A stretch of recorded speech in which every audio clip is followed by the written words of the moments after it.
Your mind is running, not because something is wrong with you, not because you are anxious or broken or weak. It's running because that is exactly what minds do when the body hasn't been told it's safe. And most people try to solve that with their mind. They reason with it. They distract it. They tell themselves to calm down. But the mind cannot quiet the mind, not while the body is still sending the signal that something is wrong. There is something almost nobody talks about, something your nervous system has been waiting for you to understand. Your hands know how to bring you back before a single thought changes, before you figure anything out, before the storm passes on its own. Let me show you what that means. When your thoughts start racing, that familiar loop of worry, replay, and anticipation, your body is not reacting to your thoughts. Your thoughts are reacting to your body. This is the part most people have backwards. Your nervous system is ancient. It was built long before language, before reasoning, before the part of you that can sit and reflect. And it communicates not through words, but through sensation, temperature, breath, muscle tension, the feeling in your hands when you are in a state of threat, real or imagined.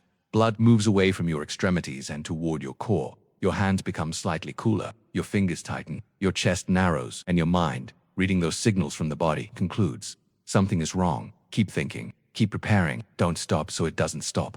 The loop isn't in your head, it starts in your body, and that means the way out is also through your body. There is something that happens when warmth enters the hands that most people have only experienced accidentally: a cup of tea held between both palms on a cold morning, a shower that is slightly too hot and feels exactly right, sitting close to something warm when the rest of the world feels cold. In those moments, something in you releases, not because the warmth is pleasant, though it is, but because warmth in the hands sends a direct signal to the nervous system. The threat has passed. You are safe. The body is no longer in emergency mode. Researchers studying thermal regulation and emotional state have found that even mild hand warmth measurably reduces the physical markers of stress. Heart rate slows, breath deepens. The prefrontal cortex, the part of you that can actually think clearly, comes back online. The racing stops not because you solved anything, but because the body finally received the message it was waiting for. This is not a trick. It is not a hack. It is simply learning to speak the language your body already understands. The next time your thoughts begin to spiral at your desk,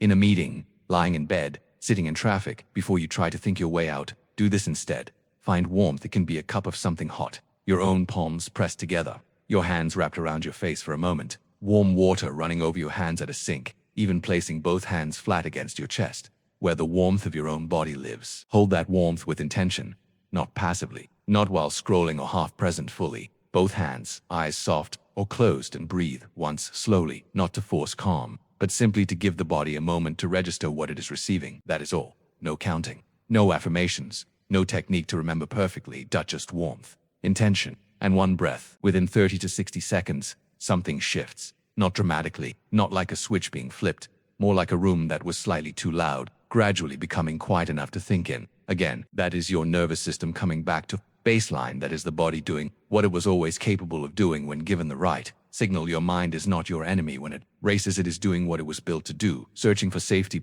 looking for resolution, trying to protect you. But sometimes the kindest thing you can offer it is not another thought. It is warmth, stillness, a message that the body already knows how to send if you give it the chance. The next time the noise, it starts, you don't have to wait for it to pass on its own. You already know what to do.